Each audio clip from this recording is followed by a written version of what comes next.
Hello friends, how are you. आज मैं आपको 9th क्लास के सेकंड चैप्टर को कराने जा रहा हूँ। तो बड़ा इजी है, ध्यान से समझेंगे। 9th क्लास के लिए कराऊँगा आज मैथ। क्लास 9th के लिए चैप्टर नंबर 2 स्टार्ट करने वाले हैं, ठीक है। तो चैप्टर नंबर 2 स्टार्ट कर रहे हैं, तो कुछ बेसिक इन्फॉर्मेशन कलेक्ट कर लेते हैं पहले कि सेकंड चैप्टर में है क्या क्या। बेसिकली आप पॉलीमर्स के बारे में, बहुपद के बारे में समझोगे, तो पहले आप यही देख लें कि पॉलीमर्स में होता क्या क्या है। फॉर एग्जांपल आपको x गिवन है, ठीक है। x आपका एक वेरिएबल होता है। क्या होता है? एक वेरिएबल होता है ये, ठीक है। वेरिएबल होता है आपका ये, जिसे आप चर भी लिखते हो। क्या लिखते हो? चर लिखते हो, ठीक है। और इसके आगे देखो इस टाइम क्या गुना है, कुछ भी गुना में नहीं है ना, तो इसका मतलब आपका 1 गुना में है, यानी कि 1 क्या आपका कोफिशिएंट है। यानी कोई भी वैल्यू जो वेरिएबल के साथ मल्टीपल्स में होगी वो आपका क्या होगा? कोफिशिएंट होगा, या फिर आपका गुणांक होगा। क्या होगा? वो गुणांक होगा, ठीक है।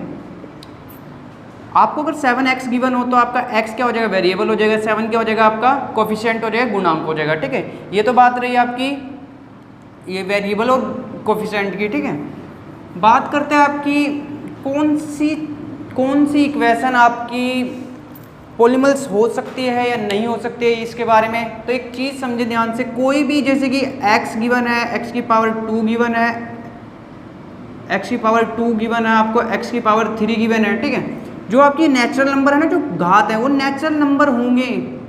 जो भी आपकी ये जो पावर है ना, जो ये इनकी घात होती है, अगर ये नेचुरल नंबर है तो ये बहुपद है। किसकी? वो भी वेरिएबल होना कंपलसरी है। अगर वो वेरिएबल नहीं है तो वो आंसर नो होगा, ठीक है। अगर आपको 7 की पावर अगर आपको 1/2 गिवन है या 7 की पावर 2 गिवन है तो ये हमारा बहुपद में नहीं आएगा, ठीक है। यानी कि पॉलीमर्स नहीं होगा। आपको सिर्फ वेरिएबल के ऊपर की हाईएस्ट पावर देखनी है, जो इनकी घात देखनी है सिर्फ वेरिएबल में, कि ये आपका पॉलीमर्स है या नहीं, जिसके लिए आपको ये नेचुरल नंबर होनी जरूरी है, ठीक है। जितनी भी ये पावर होंगी वो नेचुरल नंबर होनी चाहिए, ठीक है। तो आपका फर्स्ट क्वेश्चन आपको गिवन है कि आपको बताना है कि ये बहुपद है या नहीं। तो फर्स्ट क्वेश्चन के फर्स्ट पार्ट में आपको गिवन क्या गिवन है? आपको क्वेश्चन में आपको गिवन है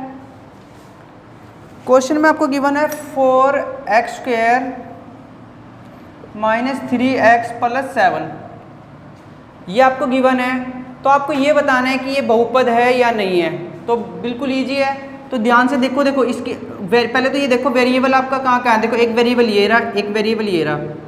क्या इनकी पावर देखो, इसकी पावर कितनी है? 2 है, और इसकी पावर कितनी है? 1 है। ये दोनों नेचुरल नंबर्स हैं, यस। तो यानी कि ये आपका क्या है? बहुपद है, ठीक है। सीधा सीधा आपका आंसर क्या आ जाएगा? यस में इसका आंसर आ जाएगा। तो सेकंड पार्ट में आपको क्या गिवन है? आपको सेकंड पार्ट में गिवन है y की पावर 2 + √2 गिवन है। तो आप ये बताएं, ये आपका बहुपद होगा या नहीं होगा? पॉलीमर्स है या नहीं? ये भी देखो y गिवन है वेरिएबल, हमें इससे मतलब नहीं है। तो इसकी पावर तो 1/2 है, बट हमें सिर्फ वेरिएबल की देखनी है। तो नंबरिक वैल्यू हो गई है, तो इसकी पावर 2 है ना, तो ये भी क्या आपका बहुपद है, ठीक है। बिकॉज नेचुरल नंबर है ये भी, ठीक है। थर्ड पार्ट में आपको गिवन है, क्या गिवन है आपको थर्ड पार्ट में? 3√t + t√2, ठीक है।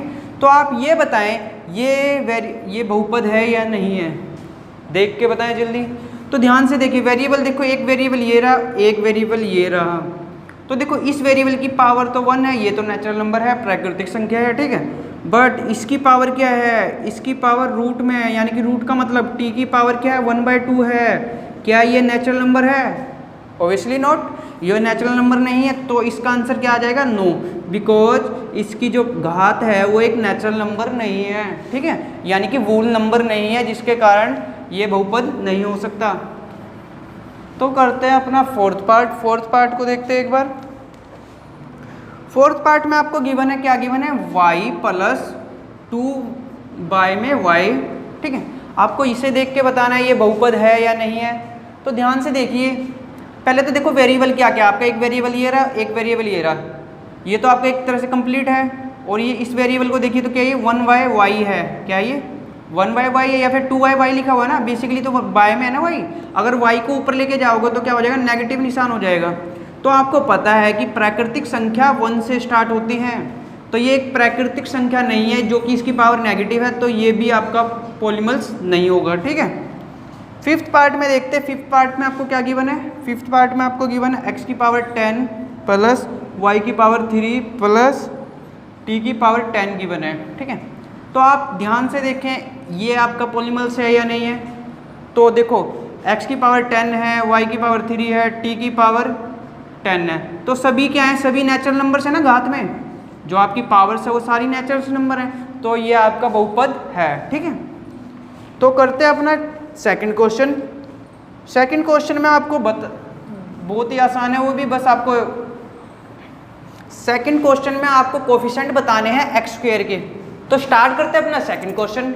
सेकंड क्वेश्चन में आपको बताना क्या है कि एक्स स्क्वायर के कोफिशिएंट बताने हैं। तो मैंने आपको बताया था कोफिशिएंट क्या होता है, जो आगे जो डिजिट होंगे वो कोफिशिएंट होंगे, या एक्स स्क्वायर के साथ जो मल्टीपल्स होगा। क्वेश्चन में आपको एक्स स्क्वायर के कोफिशिएंट बताने हैं या उसके गुणांक बताने हैं, ठीक है। गुणांक बताने हैं, हिंदी वालों के लिए गुणांक हो जाएगा, इंग्लिश वालों के लिए कोफिशिएंट। तो आपका पहला पार्ट क्या गिवन है, आपको पहला पार्ट आपको गिवन है, क्या गिवन है आपको 4x स्क्वायर, ठीक है, 4x plus minus 3x, sorry first question का पार्ट लिख गया। तो आपका पहला पार्ट गिवन है आपको 2 plus x square plus x, ठीक है। तो आपको इसमें बिल्कुल आसान है, थोड़ा सा ध्यान लगाना है कि आपको देखना क्या है, एक्स स्क्वायर सिर्फ ओनली देखना है, सिर्फ एक्स स्क्वायर के कोफिशिएंट देखने हैं आपको। तो एक्स स्क्वायर के आगे क्या है आपका इस टाइम कुछ भी नहीं है, तो आपको पता है जहाँ कुछ नहीं होता वहाँ एक तो गुणा में हो गई, यानी कि एक्स स्क्वायर के कोफिशिएंट क्या आ जाएगा, एक्स स्क्वायर का कोफिशिएंट क्या आ जाएगा 1 आ जाएगा। तो इसका राइट आंसर क्या आ जाएगा 1 आ जाएगा, ठीक है। यानी कि इसके गुणांक में क्या है इस टाइम 1 है, ठीक है। तो सेकंड पार्ट में देखते हैं क्या गिवन है आपको। सेकंड पार्ट में बस क्या गिवन है 2 minus x square plus x की पावर 3, ठीक है। आपको मैटर नहीं करता कि एक्स की क्यूब क्या है, एक्स सिंपल क्या है, सिर्फ आपको किस में देखना है, एक्स स्क्वायर में देखना है, ओनली एक्स स्क्वायर के कोफिशिएंट देखने हैं। तो देखो इसका एक्स स्क्वायर का, ये भी देखो एक्स स्क्वायर यहाँ पे है, तो इसका कोफिशिएंट क्या होगा, बेसिकली 1 होगा, पर नेगेटिव निशान है ना, तो क्या आ जाएगा -1 आ जाएगा इसका कोफिशिएंट या फिर गुणांक, ठीक है। इसका गुणांक क्या आ जाएगा, एक्स स्क्वायर का सेकंड पार्ट का क्या आ जाएगा -1 आ जाएगा, ठीक है। तो करते हैं थर्ड पार्ट।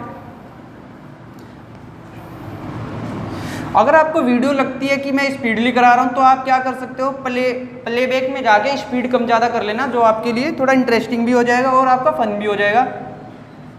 तो देखो π/2 x square plus x given आपका। तो अब इसमें बताएं एक्स स्क्वायर के आगे क्या है, इसमें तो साफ साफ दिखाई दे रहा है π/2 है जी। तो यानी कि π/2 आपका क्या हो जाएगा, कोफिशिएंट हो जाएगा, यानी कि इसका आंसर क्या हो जाएगा π/2, यानी कि एक्स स्क्वायर का गुणांक क्या है π/2 है। फोर्थ पार्ट को करते हैं। फोर्थ पार्ट में आपका गिवन है √2x माइनस 1। आपको एक्स स्क्वायर का गुणांक बताना है। ये क्या पूछ लिया सर जी, इसमें तो एक्स स्क्वायर है ही नहीं। अरे एक्स स्क्वायर नहीं है तो क्या हुआ, तो एक्स स्क्वायर नहीं है तो 0 एक्स स्क्वायर तो होगा, 0 तो होगा, 0 के साथ गुणा होगी तो x 0 हो जाएगा। यानी कि क्या हुआ सर जी, 0 ही आंसर आ गया, क्योंकि उसके अंदर एक्स स्क्वायर ही नहीं है तो कोफिशिएंट भी 0 आ गया। डरने की जरूरत नहीं है बिल्कुल भी, ठीक है। कहीं आप सोचोगे सर जी यहाँ पे तो एक्स स्क्वायर ही नहीं है तो गुणांक कहाँ से बताएंगे, कैसे बताएंगे कोफिशिएंट, जहाँ पे एक्स स्क्वायर नहीं है तो उसका आंसर 0 आ जाएगा। तो इतना आपको समझ में आ चुका है। तो करते हैं अपना थर्ड क्वेश्चन। बड़ा ईजी है थर्ड क्वेश्चन भी, तो ध्यान से समझना। थर्ड क्वेश्चन में कुछ बेसिक इन्फॉर्मेशन आपको पहले करवा देता हूँ कि घात, मोनोमिल्स, बाइनोमिल्स और ट्रिनोमिल्स होता क्या क्या है, मैं ज़्यादा डिटेल में नहीं बताऊंगा, फिर भी आप थोड़ा सा समझ लें। मैं पिछली वीडियो में आपको अच्छे से करा चुका हूँ, मैं आपको डिस्क्रिप्शन में लिंक दे दूंगा अगर आपको उसको अच्छे से समझना है, ठीक है। तो एक पदी लिखते हैं हम, ठीक है, एक पदी बोलते हैं या फिर मोनोमिल्स बोलते हैं, ठीक है। जैसे कि आपका x गिवन है, ओनली 1 डिजिट पद है ना, एक पद है, दो, जैसे कि x 2x हो गया या फिर x की पावर 45 होगी, कितनी भी हो सकती है, यानी कि सिर्फ ओनली 1 पद में है, ठीक है, वो हमारा एक पद हो गया, मोनोमल्स हो गया। द्विपद किसे कहते हैं, बाइनोमल्स बोलते हैं, जो कि मैं आपको पिछली वीडियो में आपको लिंक दे दूंगा, ध्यान से समझ लेना उसमें अच्छे से। अभी सिर्फ थोड़ा बेसिक करा रहा हूँ।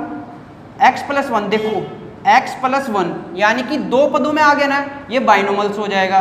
चाहे बेसिक इक्वेशन चाहे कुछ भी हो, आपकी इक्वेशन चाहे कुछ भी हो, ये डबल पद टर्म्स में है ना, 2 पदों में है तो आपका बाइनोमल्स हो जाएगा, और कोई 3 पदों में है ट्रिनोमल्स हो जाएगा, आपका त्रिपद बोल देते, ठीक है। जैसे कि x की पावर 3 प्लस x+1, ये देखो 3 पदों में हो गया ना, तो ये आपका ट्रिनोमल्स हो जाएगा। ठीक है, ये चीज़ें मैं आपको पहले करा चुका हूँ, बस आपको थोड़ा सा रिकॉल करा दूँ ताकि आपको क्वेश्चन समझ में आ जाए। ठीक है, तो थर्ड क्वेश्चन में आपको कहता है कि एक एग्जाम्पल दे रहे हैं जो कि द्विघात हो, क्या हो, द्विघात हो, सॉरी आपको 35 घात वाला कोई एग्जाम्पल बताना है। ठीक है, जिसकी पावर 35 हो और द्विपद हो, क्या हो, द्विपदी हो, बाइनोमल्स हो। ठीक है, तो बाइनोमल्स मैंने आपको बताया जो डबल पद होंगे, जैसे कि आपको गिवन दे दिया x + 1, ये डबल पद हो गया ना। बस हमें क्या दिखाना है कि वेरिएबल में 35 पावर करनी है, तो ये बन गया आपका एग्जाम्पल। आप कुछ भी ले सकते हो, x की पावर 35, ये भी आपका राइट आंसर है। चाहे आप ऐसे ले सकते हो 7 z की पावर 35 + 1, ये भी राइट आंसर है। ठीक है, नेक्स्ट इसी में ही कहता है, तीसरे में ही कोई एक पदी इक्वेशन बतानी है, एक पदी जिसका पद तो एक ही होगा, मोनोमल्स होगा, पर उसकी पावर कितनी होनी चाहिए, 100 होनी चाहिए। उसकी पावर कितनी होनी चाहिए, 100 होनी चाहिए। यानी कि आप x की पावर 100 कर दो, ये हो गया आपका आंसर। या फिर ऐसे कर दो x + x 7x की पावर 100। आपको सिर्फ पावर 100 दिखानी है, पद तो एक ही रहना चाहिए, बस इतना सा आपको समझना है। एक पद ही होगा जो एक पद होगा। ठीक है, मोनोमल्स और बाइनोमल्स में 2 पद होते हैं और पावर आपको इसमें 35 रखनी है। तो आपके ये दोनों पार्ट हो गए हैं। ठीक है, तो करते हैं अपना फोर्थ क्वेश्चन। तो फोर्थ क्वेश्चन में बड़ा आसान है, बस आपको इसमें ये बताना है कि हाईएस्ट पावर कितनी होगी। ठीक है, आपको घात बतानी है। घात किसकी बतानी होती है, आपको वेरिएबल की जितनी भी घात होंगी ना, हाईएस्ट पावर को ही बताना है कि कितनी है। ठीक है, तो आपको क्या गिवन है, एक पहला पार्ट गिवन है कि 5x² + 4x² + 7x गिवन है। ठीक है, x की पावर 3 है ना यहाँ पे, तो आप इसमें ये देखना अलजेब्रा जो भी है आपकी जो वेरिएबल है उसमें पावर कितनी, इसकी पावर 1 है, इसकी पावर 2 है, इसकी पावर 3 है। तो इस क्वेश्चन में आपको घात बतानी है, हाईएस्ट पावर बतानी है। तो हाईएस्ट पावर क्या है इस क्वेश्चन में, ऑब्वियसली x की पावर 3 हाईएस्ट है, सबसे ज़्यादा पावर कितनी है, 3, तो इसका राइट आंसर आ जाएगा 3। ठीक है, तो सेकंड पार्ट में आपको क्या गिवन है, आपको सेकंड पार्ट में गिवन है 4 - y की पावर 2 गिवन है। तो इसमें हाईएस्ट पावर कितनी है, यहाँ पे तो वेरिएबल ही नहीं है, y ओनली वेरिएबल है, तो हाईएस्ट पावर कितनी है, 2 है। ठीक है, तो आपको एक क्वेश्चन थर्ड पार्ट में आपको क्या गिवन है, 5t - √7 गिवन है। तो इसमें वेरिएबल क्या है आपका, वेरिएबल t है, इसकी पावर क्या है, हाईएस्ट पावर सर जी 1 दिखाई दे रही है, तो इसकी हाईएस्ट पावर कितनी है, 1 आ गई, बस सिंपल। फोर्थ पार्ट में आपको क्या गिवन है, फोर्थ पार्ट में आपको गिवन है 3, ओनली 3 दे दिया। ये तो सर जी इसमें तो वेरिएबल ही नहीं है, पावर कैसे देखेंगे, जब वेरिएबल नहीं है तो पावर भी 0 होगी। ठीक है, तो यानी कि आंसर क्या आ जाएगा इसका, 0 आ जाएगा। तो इतना आपको समझ में आया, थोड़ा स्पीडली करा रहा हूँ, अगर किसी को दिक्कत आए तो कमेंट बॉक्स में लिख देना, या फिर आप प्लेबैक स्पीड कम ज़्यादा कर लो तो आसानी रहेगी। तो करते हैं अपना 5th और लास्ट सवाल इस एक्सरसाइज का। तो इसमें आपको पहले कुछ चीज़ें बेसिक इन्फॉर्मेशन, जैसे कि आपको कुछ इंपॉर्टेंट चीज़ें बता, जैसे कि एक होता है लीनियर इक्वेशन, लीनियर रेखिक बोलते हैं हिंदी वालों के लिए रेखिक, और इंग्लिश वालों के लिए लीनियर। लीनियर इक्वेशन क्या कौन सी होती है, जिसकी पावर हाईएस्ट पावर 1 हो, जो भी आपके वेरिएबल होंगे, कोई भी इक्वेशन होगी, ठीक है, उसकी हाईएस्ट पावर कितनी होनी चाहिए, 1 होनी चाहिए। फॉर एग्जांपल x हो, ठीक है, x + 1, z + 1, ठीक है, कुछ भी हो, बस आपकी हाईएस्ट पावर कितनी होनी चाहिए, आपकी 1 होनी चाहिए। इसकी हाईएस्ट पावर क्या होनी चाहिए, 1 होनी चाहिए। वो आपका क्या होगा, रैखिक होगा। ठीक है, दूसरा क्या होता है आपका द्विघात या क्वाड्रेटिक इक्वेशन, क्वाड्रेटिक होगा, क्वाड्रेटिक भी बोल देते हैं। ठीक है, जिसकी पावर कितनी होगी, हाईएस्ट पावर क्या होगी, 2 होगी। हाईएस्ट पावर क्या होगी, 2 होगी। कोई इक्वेशन चाहे ट्रिनोमल्स हो, बाइनोमल्स हो, कुछ भी हो, पर उसकी हाईएस्ट पावर क्या होगी, 2 होगी। ठीक है, वो आपका क्वाड्रेटिक होगा। और तीसरा क्या होता है, त्रिघात या फिर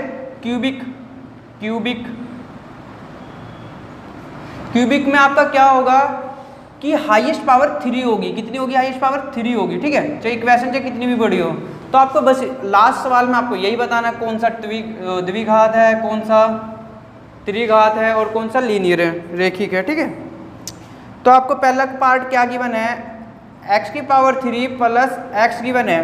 तो आप ये बताइए कि x की पावर 3 प्लस x गिवन है, तो ये बताइए त्रिघात है, द्विघात है या लीनियर है, कौन से में इन तीनों में से बताइए किस में आएगा। तो देखो इसकी हाईएस्ट पावर 3 है, तो ये क्या होगा, त्रिघात होगा आपका, क्यूबिक हो गया। ठीक है, यानी कि इसका आंसर क्या बन जाएगा, क्यूबिक बन जाएगा। ठीक है, यानी कि ये कौन सी श्रेणी में आ जाएगा, क्यूबिक में आ जाएगा, यानी कि x की पावर 3 प्लस x आ गया। ठीक है, सेकंड क्या गिवन है, अगेन आपका x माइनस एक्स की पावर 3 गिवन है, इसमें भी हाईएस्ट पावर क्या है 3 है, तो ये भी किस में आ जाएगा, क्यूबिक में आ जाएगा, x माइनस एक्स की पावर 3 आ गया। ठीक है, थर्ड पार्ट में आपको गिवन है, क्या गिवन है आपको, थर्ड पार्ट में आपको गिवन है y प्लस वाई की पावर 2 प्लस 4 गिवन है। ठीक है, तो इसमें क्या है, हाईएस्ट पावर कितनी है आपकी, हाईएस्ट पावर आपकी 2 है, तो ये किस कौन सी इक्वेशन में आ रही है आपकी, क्वाड्रेटिक इक्वेशन है, नहीं है, तो हम इसे रख लेंगे क्वाड्रेटिक में, y प्लस वाई की पावर 2 प्लस 4। इस तरह से आपको ये क्वेश्चन सॉल्व कर रहे हैं, इनको क्लासीफाई करना है, कौन सा क्यूबिक है, कौन सा क्वाड्रेटिक है और कौन सा लीनियर इक्वेशन है। तो आप लास्ट सवाल को आप कंप्लीटली सॉल्व करके देखना, अगर आपसे सॉल्व ना हो तो आप इसे कमेंट बॉक्स में प्रॉब्लम्स में डाल सकते हो। ठीक है, तो मिलेंगे आपको नेक्स्ट वीडियो में, and thank you so much.